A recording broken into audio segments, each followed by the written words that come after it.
네, 안녕하십니까. 우리는 오늘도 계속해서 일상기도회로 하루와 한 주를 시작해 나가고자 합니다. 이 말씀을 통해서 또 다시 한번 우리의 삶의 방향성을 수정하고 점검하는 귀한 시간이 되기를 원합니다. 우리가 계속해서 살펴봐오고 있는 요한계시록 말씀인데 오늘 본문은 요한계시록 3장 14절에서 22절까지의 본문입니다. 오늘 본문에서는 라오디게아 교회, 곧 7교회 중에 마지막 교회를 함께 나누고자 합니다. 14절은 이렇게 기록하죠. 라오디게아 교회 사자에게 편지하라. 아멘이시오. 충성되고 참된 증인이라고 기록을 해나갑니다. 본문은 예수님을 아멘이시오. 충성되고 참된 증인이라고 소개합니다. 아멘이라는 말은 히브리어를 그대로 가져온 말인데 진실하다, 동의하다, 확신한다 이런 의미에서 사용됩니다. 그러니 이렇게 표현한 것은 예수님의 충성되고 참된 증인이라는 것을 곧 절대적으로 신뢰할 만한 분이라는 것을 이야기하는 거죠. 그런 신뢰의 예수님께서 라오디게아 교회를 향해서 편지하라 라고 말씀하십니다. 본문은 이제 라오디게아 교회의 모습에 대해서 설명을 해 나갑니다. 교회의 실상을 책망하는 내용이 15절부터 등장하는데 15절에서는 이렇게 기록합니다. 내가 내 행위를 아노니 내가 차지도 아니하고 뜨겁지도 아니하도다. 내가 차든지 뜨겁든지 하기를 원하노라 라고 기록을 해 나갑니다. 우리는 이 말을 단순히 이제 어떨 때는 믿고 어떨 때는 안 믿고 하는 그런 신앙에 좋고 좋지 않은 상태를 의미하는 것 이상이라고 생각해야 됩니다. 이것은 단순히 우리의 이런 믿음을 차라리 시원하게 믿지 않거나 진짜 확실하게 믿거나 하는 것이 아니라 이 표현은 도시의 역사적 상황을 반영한 표현이라는 것을 알고 있어야 합니다. 라오디게아 교회는 실제로 미지근한 물로 유명한 도시였습니다. 왜냐하면 당시 라오디게아 북쪽 근처에는 히에라폴리스에는 뜨거운 온천수가 있었고 동남쪽의 골로새에는 차가운 냉수가 있었습니다. 그런데 라오디게아는 물이 귀한 도시라서 꽤나 먼 거리인 10km 떨어진 정도의 곳에서 물을 끌어서 도시에서 사용을 했습니다.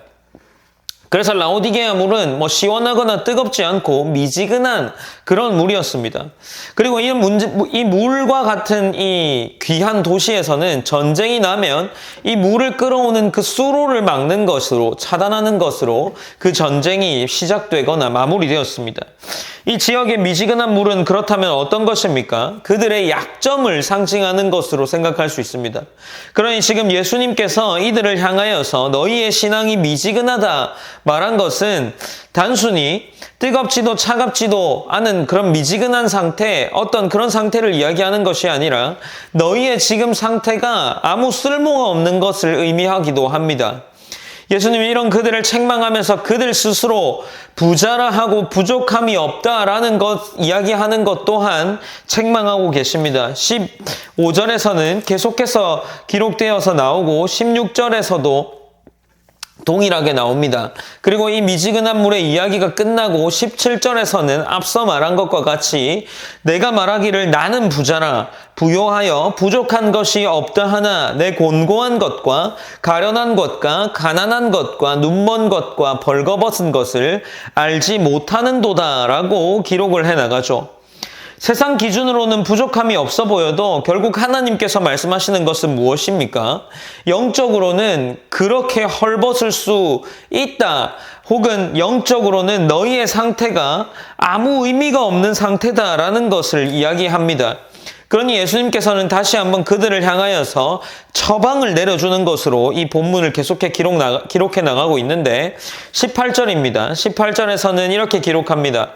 내가 너를 권하노니 내게서 불로 연단한 금을 사서 부요하게 하고 흰옷을 사서 입어 벌거벗은 수치를 보이지 않게 하고 안약을 사서 눈에 발라 보게 하라 라고 이야기를 합니다. 이것은 어떤 의미일까요? 단순히 여기서 어떤 조치를 하는 것이 아니라 이 또한 당시 라오디게아 이 지역의 문화 혹은 상황을 반영해서 이야기합니다. 여기서 중요한 단어는 사라라는 겁니다. 곧 상업 도시였던 그들에게 무언가를 사라라는 것은 익숙한 표현입니다.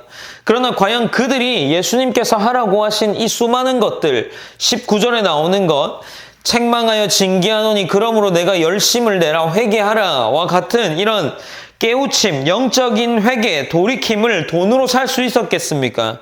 이는 돈으로 살 수 있는 것이 아닙니다. 결국 은혜로 주시지만 우리 편에서는 대가 지불이 따르는 헌신과 결단이 있어야 한다는 것을 그들에게 이야기하고 있는 겁니다. 특별히 이렇게 말하면서 안약을 사서 바르라 라고 명령하신 그 명령에 대해서도 생각해 볼 수 있는데, 당시 라오디게아 근방에는 프르기아 가루라는 것이 있었고 그런 것으로 연고가 생산되었습니다. 특별히 이 연고는 눈과 관련되어 있는 안약이라고 할 수 있는데, 이 연고는 눈의 염증과 시력 문제를 완화하는 데 쓰여서 대부분의 지역, 전 지역으로 수출이 되었습니다. 이런 배경 덕분에 라오디게아 사람들은 자신들의 눈, 곧 이 안구와 관련된 문제에 있어서만큼은 자부심이 있었으리라고 생각할 수도 있겠죠. 그러나 예수님께서 이들을 향해서 책망하면서 무엇이라고 이야기합니까? 너희는 안약을 사서 눈에 발라보게 하라 라고 이야기를 합니다. 그러니까 너희에게 눈이 멀었다라고 책망을 하는 겁니다. 육체의 눈은 치료할 수 있을지 모르겠습니다. 그러나 지금 예수님은 영적 눈을 이야기하면서 그들의 눈이 멀었다라고 이야기하며 그들의 상황과 비교하면서 그들에게 지금 상황을 비교하면서 비유하여서 이 상황들을 이야기하고 있는 겁니다. 안약은 실제로 바르는 것이었지만 정확하게는 라오디게아의 현실을 찌르는 말씀이었습니다. 결국 이 말씀은 무엇입니까? 그 라오디게아 교회 성도들의 자만을 꿰뚫으시고 영적으로 참된 빚을 받아 그렇게 예수님께 돌아와야 한다라는 것을 이야기하고 있는 부분이다라고 생각할 수 있습니다. 이제 20절에서는 우리가 너무나도 잘 아는 말씀이 기록되어 있습니다. 그러나 이 20절을 보면 이렇게 기록되는데, 볼지어다 내가 문 밖에 서서 두드리노니 누구든지 내 음성을 듣고 내가 문 밖에서 문을 열면 내가 그에게로 들어가서 그와 더불어 먹고 그는 나와 더불어 먹으리라 라고 이야기를 하는 본문입니다. 그래서 우리가 이 본문을 문맥에서 많이 벗어난 상태로 사용합니다. 특별히 믿지 않는 사람이 영접하는 과정에서 많이 이 본문을 인용하고는 하는데, 이 말씀은 교회와 예수님 관계 속에서 사용되었다는 것을 기억해야 합니다.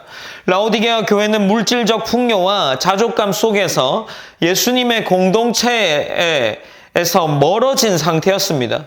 그러니 지금 문 밖에서 계신 주님이라는 표현은 단순히 구원의 초청을 넘어서 다시금 공동체와 교회로서 예수님과의 연합을 이야기하고 있는 겁니다. 예수님은 그러면서 무엇이라 말씀하십니까? 그와 더불어 먹고 그는 나와 더불어 먹으리라 라고 이야기합니다. 곧 완전한 상호 교제를 약속하시는 거죠. 이 표현은 어떻습니까? 먹는다라는 것은 곧장 성찬의 이미지를 떠올릴 수 있게 합니다. 교회는 주님과 함께 떡과 잔을 나누면서 그분의 죽으심과 부활을 기념하는 공동체입니다. 곧 연합을 의미하게 하는 이 성찬을 누리는 공동체여야 하는 거죠. 하지만 라오디게아 교회는 아마도 이 성찬의 영적 실체, 곧 주님과의 임재하는 이 교제를 상실한 상태였지 않을까요? 그러니 이 본문은 외적인 교제가 아닌 정말 하나님과의 영적인 교제가 그들 가운데 있어야 한다라는 것을 이야기하는 본문이다 라고 할 수 있습니다. 그렇게 21절에는 이 모든 것을 다 해서 이기는 그에게는 보좌에 앉게 해주시겠다라고 말씀을 하십니다. 라오디게아 교회는 스스로 왕노릇 하려고 했지만 진정한 주님이 왕이시라는 것을 알아야 했고, 그 왕이시라는 것을 알 때 어떻게 됩니까? 내가 내 보좌에 앉게 하여 주기를 내가 이기고 아버지 보좌에 함께 앉은 것과 같이 하리라 라고 말씀을 하십니다. 그분과 함께 앉는 영광을 누리게 하는 거죠.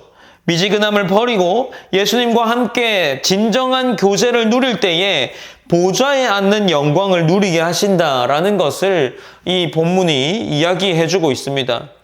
사랑하는 성도 여러분, 본문의 이야기는 또 한 교회를 비유를 들어서 그 교회를 통해 모든 교회에게 이야기를 합니다. 미지근한 것이 아니라 영적으로 아무 쓸모없는 상태가 되는 것이 아니라 그들 스스로 돌이켜서 회개함으로, 그 결단과 의지를 가지고 회개함으로 하나님과의 참된 교제, 하나님께서 나와 더불어 먹고 내가 하나님과 더불어 먹는 그러한 완전한 상호 교제의 상태에 있어야 한다라는 것을 기억하면서 나아가야 하지 않겠습니까? 우리가 오늘 본문을 통해서 또 몇 가지 기도 제목을 나누고자 합니다. 첫 번째로는 우리의 영적인 눈이 열려서 우리 스스로가 부족함이 없다고 자만하지 않게 하기를 기도해야 할 겁니다. 그러므로 말미암아 이 본문을 통해서 우리의 영적인 상태를 점검하고 그렇게 점검하여서 다시금 하나님과 가까이 있을 수 있는 그러한 상태로 있기를 원한다 기도하셨으면 좋겠습니다. 그리고 두 번째로는 문 밖에 서서 두드리는 예수님이 우리와 함께 하시기를 원한다는 것을 기억하여서 성찬을 대할 때마다 혹시는 우리의 예배 가운데에서 주님과의 완전한 상호교제를 누리는 교회로 성장해 갈 수 있기를 기도했으면 좋겠습니다. 그리하여서 우리 일상교회 모든 성도가 매일의 삶 속에서도 예수님과 동행하는 그런 성도가 되기를 원한다고 기도합시다. 우리가 이 기도 제목들을 기억하면서 함께 기도함으로 오늘 일상기도회를 마무리하도록 하겠습니다. 제가 기도하겠습니다. 사랑의 하나님 감사합니다. 하나님 우리가 오늘도 일상기도회를 통해서 함께 하나님의 말씀을 기억하며 누리고 나아갑니다.